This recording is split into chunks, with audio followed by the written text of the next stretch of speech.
আজকে আমি তৈরি করব আলু পুরি। হ্যালো এভরিওয়ান, আসসালামু আলাইকুম। সবাই কেমন আছেন? আলহামদুলিল্লাহ, আমিও ভালো আছি। তো দেখেন, পুরিগুলো অসাধারণ হয়েছে। আসলে আমরা সব কিছুই বাসায় তৈরি করতে পারি, তারপরও যেন আমাদের একটা অভ্যাস হয়ে গেছে কিনে খেতে হবে। তো চলেন আজকে আমি কিভাবে বানিয়েছি সেটা আপনাদের সাথে শেয়ার করব। এবং আমি এগুলো পুরি গরুর মাংস দিয়ে খেয়েছি, তো আসলেই অসাধারণ লেগেছে।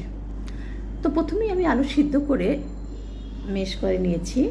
এরপরে আমি শুকনো মরিচ টেলে গুঁড়ো করে নিয়েছি, পেঁয়াজ কুচি এবং একটু লবণ দিয়ে সরিষার তেল দিয়ে ভালো করে আমি ভর্তাটা মেশ করেছি।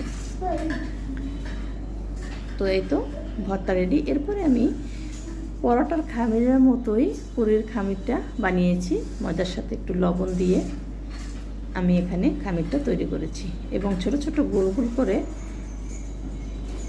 আলুর পুরগুলো ঢুকিয়ে ছোট বল করে নিয়েছি। একসাথে সবগুলো পুর ভরে আমি এভাবে বক্স ভরে নিয়েছি। এখন আমার বাচ্চারা যখন বলে আমি ভেজে দেই, ওরা খেয়ে নেয়। তো এই তো হয়ে গেল আমার গরম গরম আলু পুরি। দেওয়ার সাথে সাথে দেখেন পুরিগুলো কিভাবে ফুলে উঠেছে। দেখতেও অসাধারণ হয়েছে, খেতেও ভালো হয়েছে। তো আপনারাও বাসায় ট্রাই করবেন, কেমন হয়েছে জানাবেন। আল্লাহ হাফেজ।